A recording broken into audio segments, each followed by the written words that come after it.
Bonjour à tous, c'est Jean pour votre podcast en français pour réussir. Donc aujourd'hui, on va avoir un nouveau sujet pour la production orale du DELF B2.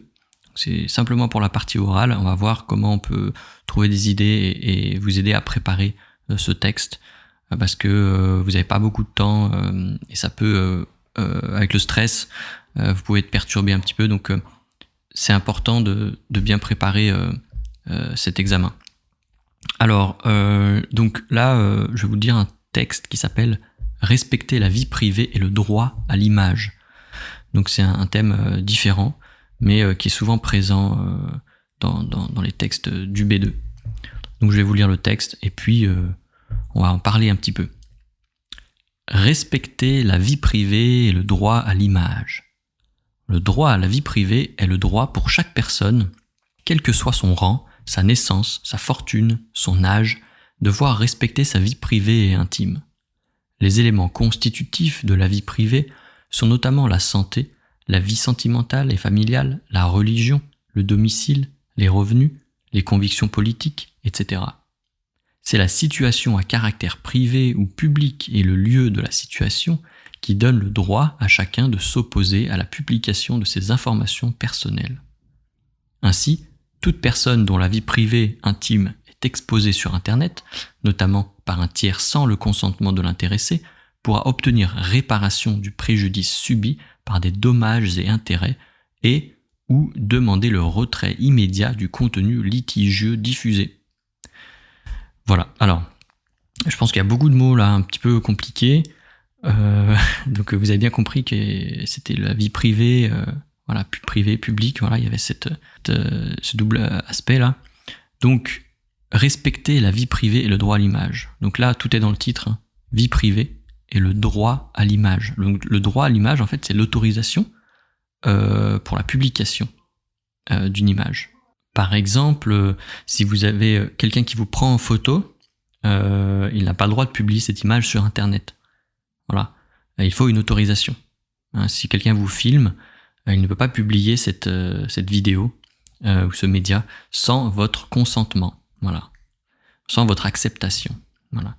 Donc le droit à la vie privée, c'est ça, hein, c'est les informations qui nous concernent, c'est le droit pour chaque personne, quel que soit son rang, donc sa position dans la société, sa naissance, donc peu importe où il est né, sa fortune, donc son argent, hein, sa richesse, son âge, eh bien il a le droit à ce que sa vie privée soit respectée, sa vie intime et privée. Les éléments constitutifs de la vie privée sont, donc ils décrivent un petit peu, notamment la santé, la vie sentimentale et familiale, la religion, donc nos croyances religieuses, le domicile, donc où est-ce qu'on habite, si on n'a pas envie de dévoiler notre adresse, on a le droit de ne pas partager son lieu d'habitation, son domicile. Les revenus, donc combien on gagne, les convictions politiques, donc pour qui on vote. Donc c'est la situation à caractère privé ou public et le lieu de la situation qui donne le droit à chacun de s'opposer à la publication de ses informations personnelles. C'est-à-dire qu'en fonction du contexte, eh bien on pourra s'opposer ou pas. Par exemple, si on est à l'extérieur, dans la rue, on peut être filmé. Pour les informations, par exemple, hein, il y a beaucoup de journalistes qui filment des choses dans la rue qui se passent. Ils ne peuvent pas demander à tout le monde. Donc, quand on est dans la rue, on est considéré comme consentir à être filmé. Voilà, c'est la vie publique. Donc, on a rien à cacher dans la vie publique. Par contre, si quelqu'un vient chez nous avec une caméra et nous filme, ces informations-là, elles sont privées. Voilà. Donc, ça, c'est la différence entre vie privée et vie publique. Voilà. Donc, ça dépend du lieu et du contexte. Voilà. Donc toute personne qui est exposée sur Internet, dont la vie privée est exposée sur Internet, sans consentement, donc par un tiers, donc c'est par quelqu'un d'autre, sans y avoir consenti, eh bien, si ce média est publié sur Internet, la personne concernée, eh bien, elle peut attaquer en justice, elle peut demander une réparation. Donc une réparation, c'est un dédommagement, une indemnité. Ça peut être de l'argent, ou souvent c'est de l'argent, hein, ou une punition pour la personne qui a pris les images. Alors, ou des dommages et intérêts. Voilà, c'est deux choses un petit peu compliquées, là, c'est un peu technique, c'est du langage juridique. La réparation du préjudice subi, ça veut dire on va on va dédommager la personne, peut-être avec de l'argent, et du préjudice, eh bien le préjudice, c'est quand on a porté atteinte aux intérêts ou aux avantages de quelqu'un. Voilà. C'est un acte considéré comme grave. Voilà. C'est une blessure, ça peut être une blessure morale, hein, une atteinte aux droits de quelqu'un. Donc, comme une attaque, un petit peu. Par des dommages et intérêts. Eh bien, on va en fait payer la personne parce on a publié sa photo sans autorisation. Voilà. C'est une indemnité qui va être donnée par la personne qui a l'auteur du délit, en fait. La personne qui a commis ce délit. Voilà. Donc, et puis la personne peut être forcée de retirer le contenu. Donc le retrait, retirer, c'est enlever. Hein. Donc le contenu qui est litigieux, donc le contenu qui est contestable. Voilà. Et le dernier mot, c'était diffusé, donc qui a été partagé en public, en fait. Donc là, si vous regardez bien, dans ce texte, on a deux choses. Il y a la vie privée, le droit. Il y a beaucoup de choses. Il y a 2 ou 3 fois le droit. Privé public aussi, ça apparaît beaucoup. Et ensuite, il y a personnel, voilà. Personnel, bon, ça fait partie du vie privée. Voilà, le consentement.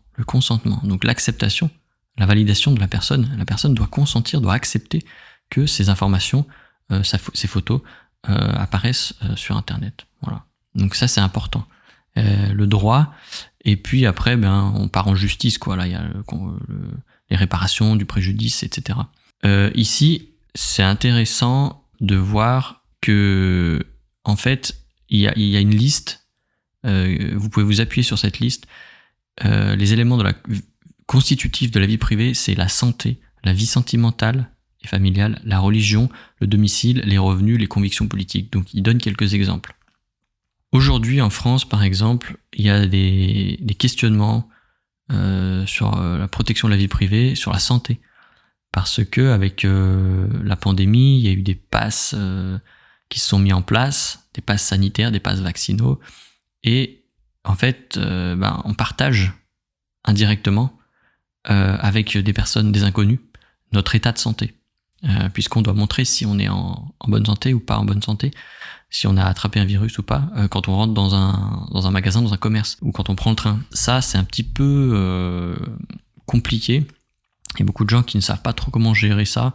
Je pense que même le gouvernement a du mal, parce qu'effectivement, il y a des problèmes. C'est important de savoir ce qui se passe, savoir si on peut réunir des gens sans prendre de risque que les personnes soient contaminées, ou est-ce que on fait l'impasse sur ça et que voilà, c'est un choix.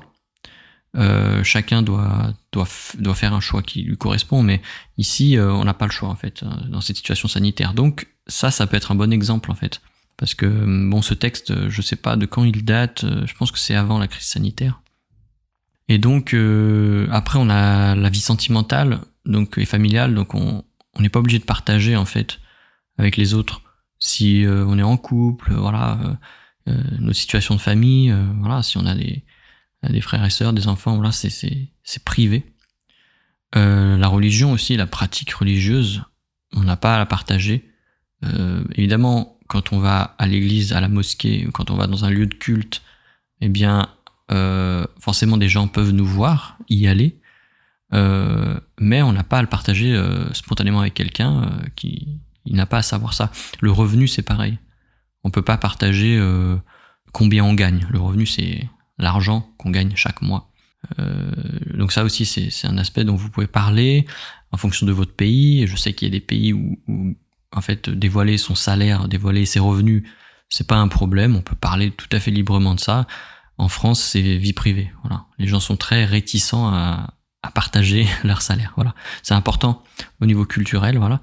Les convictions politiques, donc qui on vote, c'est pareil. Il y a des pays où c'est très sensible. En France, on va jamais trop le partager, mais encore les gens sont un peu détendus là-dessus. On peut quand même discuter. Voilà, il n'y a pas trop de problèmes. Donc voilà, ça dépend des pays. Je pense que c'est assez intéressant de faire cette comparaison entre la vie privée, la perception de la vie privée en France, et puis la perception dans votre pays. Je pense que ça peut être un bon axe pour cette présentation. Donc voilà, si vous avez des questions, n'hésitez pas à me les poser, à m'envoyer vos problématiques et vos plans. Si vous avez fait le plan, je pense que c'est intéressant d'essayer. Et puis je vous souhaite bon courage et à la prochaine fois.